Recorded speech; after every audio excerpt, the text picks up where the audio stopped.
Hello दोस्तों, स्वागत है आपका फिर से आपके अपने चैनल एस बी टेक पर। मैं हूं संजीव विश्वकर्मा। आज हम कंप्यूटर सिस्टम के घटक के ऊपर बात करेंगे। आज की हमारी ये टॉपिक रहेगी the component of computer system.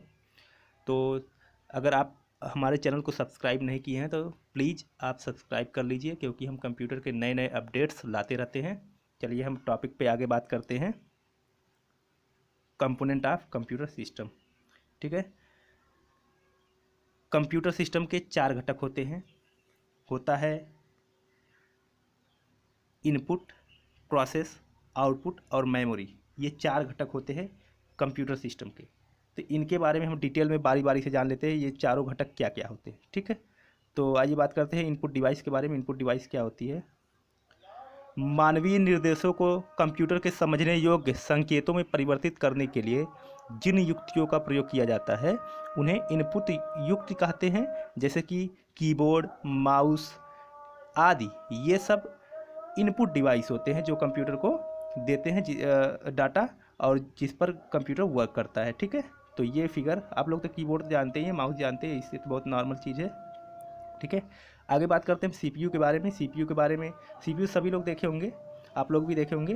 तो चलिए हम सीपीयू के बारे में जान लेते हैं क्या दिया है छोटा सा, ठीक है। सीपीयू का कार्य दिए गए डाटा प्रोसेस करके उसे आउटपुट रूप में सूचनाएं, परिणाम प्रदर्शित करना होता है, रिजल्ट प्रदर्शित करना होता है, रिजल्ट प्रोवाइड कराना होता है। सीपीयू को मुख्यतः तीन भागों में बांटा गया है, ठीक है।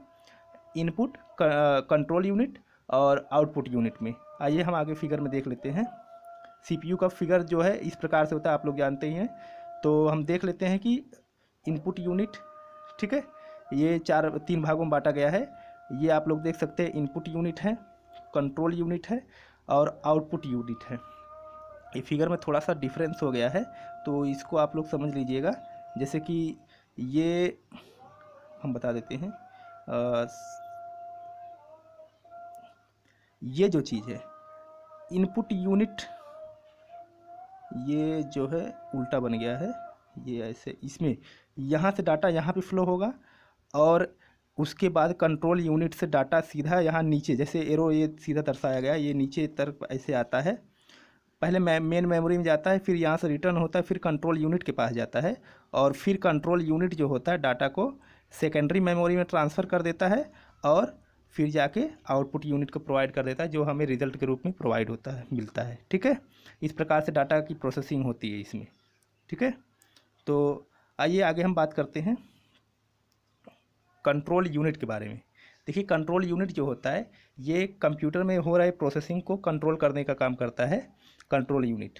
तो कंट्रोल यूनिट के बारे में दिया क्या गया है, इसको देख लेते हैं हम। सॉरी,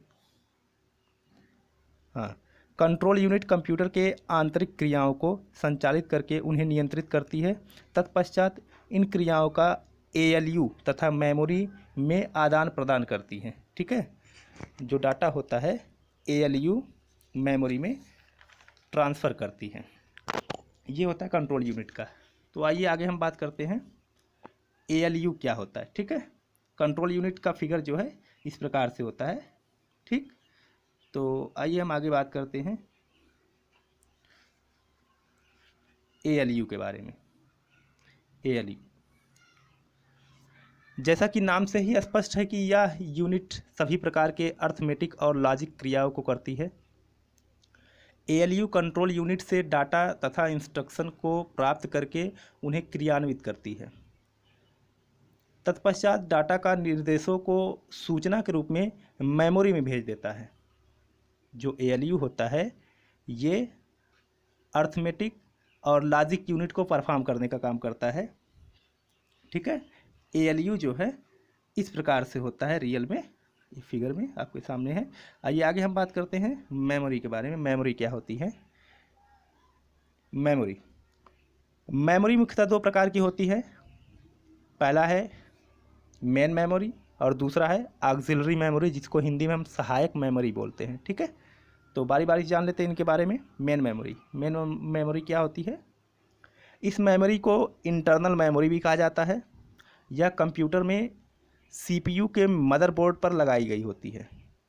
यह दो प्रकार की होती है, पहला होता है रैम और दूसरा होता है रोम। ये रैम और रोम जो है ये मेन मेमोरी के अंतर्गत आते हैं। ठीक है, तो रैम रोम के बारे में डिटेल में हम आगे जानेंगे। अभी हम ऑक्सिलरी मेमोरी के बारे में जान लेते हैं। ऑक्सिलरी मेमोरी क्या होता है? ऑक्सिलरी मेमोरी, जिसको हिंदी में कहते हैं सहायक मेमोरी, इसको सेकेंडरी मेमोरी भी कहा जाता है, या सीपीयू में बाहर से लगाई जा सकते हैं। और सेकेंडरी मेमोरी मेन मेमोरी की अपेक्षा ज़्यादा से ज़्यादा डाटा को स्टोर करती है। सेकेंडरी मेमोरी के कुछ उदाहरण इस प्रकार से हैं, जैसे कि हार्ड डिस्क है, फ्लॉपी डिस्क है, चुंबकीय टेप है, एक्सेट्रा। ठीक है, ये सब ऑक्सिलरी मेमोरी के उदाहरण हैं। तो आइए आगे बात करते हैं हम कैश मेमोरी के बारे में। कैश मेमोरी क्या होती है ये जान लेते हैं। कैश मेमोरी के द्वारा मेमोरी यूनिट तथा कंप्यूटर की गति के बीच समन्वय स्थापित किया जाता है। इसमें कंप्यूटर की गति में वृद्धि होती है। जो कैश मेमोरी होती है ये थोड़ी फास्ट मेमोरी होती है। यह कंप्यूटर की स्टोरेज यूनिट होती है। यह कंप्यूटर का महत्वपूर्ण हिस्सा होता है। इसमें हम डाटा, प्रोग्राम आदि को स्टोर करके रख सकते हैं। इसको नापने की साइज के आधार पर कई यूनिट हैं, जैसे कि हैं बाइट, किलोबाइट, मेगाबाइट। ठीक है, मेगाबाइट है, गीगाबाइट है और टेराबाइट है। ऐसे कई सारी यूनिट्स दी गई हैं। इसमें सबसे छोटी यूनिट बाइट होती है एवं सबसे बड़ी यूनिट जो दिया गया है इसमें वो है टेराबाइट। ठीक है, ये होती है यूनिट। तो ये है कैश मेमोरी। ठीक है, इस प्रकार से रियल में, वास्तव में इस प्रकार से मेमोरी होती है कैश मेमोरी, जो कि कंप्यूटर के मदरबोर्ड पर होती है। ठीक है, तो आइए बात करते हैं अभी हम रैम के बारे में। रैम क्या होता है? रैम का पूरा नाम होता है रैंडम एक्सेस मेमोरी। इसकी निम्न विशेषताएं होती हैं। इसको कंप्यूटर की मेन मेमोरी भी कहा जाता है, या अस्थाई मेमोरी होती है। अस्थाई, जो अस्थाई ना हो। इस पर लोडेड डाटा कंप्यूटर के ऑफ होते ही डिलीट या मिट जाता है। डिलीट हो जाता है या फिर इरेज हो जाता है, मिट जाता है, जिसको फिर से प्राप्त नहीं किया जा सकता है। या वोलेटाइल मेमोरी कहलाती है, इंग्लिश में इसको वोलेटाइल बोलते हैं अस्थाई को। या एक सेमीकंडक्टर या फ्लिप फ्लॉप से मिलकर बनी होती है। जैसे कि इसमें जो उदाहरण है इसके रैम के, वो एस रैम है, डी रैम है, एस डी रैम है, एक्सेट्रा। ठीक है, ये है एग्जाम्पल रैम के। ठीक है, रैम का फिगर जो है आप लोग देख सकते हैं ऐसे। आइए जान लेते हैं एस रैम क्या है, डी रैम क्या है, बारी बारी सबको जान लेते हैं। बात करते हैं एस रैम के ऊपर। एस रैम क्या है? इसका पूरा नाम स्टैटिक रैंडम एक्सेस मेमोरी है। यह फ्लिप फ्लॉप से मिलकर बनी होती है, इसलिए यह कम रिफ्रेश होती है। ये कम रिफ्रेश होती है। ठीक है, तो डी रैम के बारे में बात करते हैं। डी रैम क्या है? डी रैम का पूरा नाम होता है डायनेमिक रैंडम एक्सेस मेमोरी। यह मेमोरी जल्दी जल्दी रिफ्रेश होती है। रिफ्रेश का मतलब होता है इलेक्ट्रॉनिक चार्ज या फिर डिस्चार्ज। ठीक है, ये होता है। और आगे हम आगे बात करते हैं एस डी रैम के बारे में। एस डी रैम क्या होता है?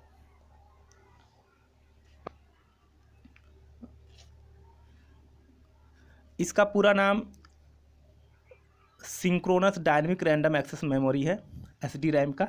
ठीक है, ये दिया गया है, it's full name synchronous dynamic random access memory. ठीक है, तो और है दिया अगला वी रैम। वी रैम क्या होता है इसको जान लेते हैं। इसका पूरा नाम होता है वोलेटाइल रैंडम एक्सेस मेमोरी। इस इस रैम का प्रयोग नेटवर्क डिवाइस में हार्ड डिस्क के रूप में किया जाता है। यह एक महंगी मेमोरी होती है। ठीक है, जैसा कि इसमें दिया गया है, यह एक महंगी मेमोरी होती है। ठीक, तो आइए आगे हम बात करते हैं रोम के ऊपर। रोम क्या होता है? अभी तो रैम तो हो गया, अभी रोम क्या होता है इसको जान लेते हैं। रोम रोम का पूरा नाम रीड ओनली मेमोरी होता है। यह कंप्यूटर की प्राइमरी मेमोरी होती है। यह अस्थाई मेमोरी होती है, मतलब ये नॉन वोलेटाइल मेमोरी होती है। ये अस्थाई नहीं होती जैसे कि रैम होता है। इसमें कंप्यूटर को स्टार्ट करने वाले प्राथमिक, मतलब मेन सेटिंग होती हैं।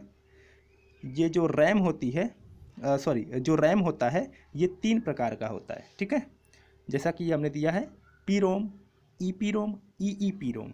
ठीक है, अब ये क्या होते हैं इनके बारे में देख लेते हैं। फिलहाल अभी इसका फिगर जो है इस प्रकार से आपके सामने है। ये होता है रोम, जो कि कंप्यूटर के मदरबोर्ड पर लगाया गया होता है। ये आइए आगे बात करते हैं हम पी रोम के बारे में। पी रोम क्या है? इसका पूरा नाम प्रोग्रामेबल रीड ओनली मेमोरी है। इस चिप में केवल एक बार प्रोग्राम स्टोर किया जा सकता है। प्रोग्राम में त्रुटि या फिर एरर होने पर उसमें कोई सुधार नहीं किया जा सकता है। ये पीरोम की विशेषता होती है। आइए आगे हम बात करते हैं ईपीरोम के बारे में। ईपीरोम क्या होता है? इसका पूरा नाम erasable programmable read only memory होती है।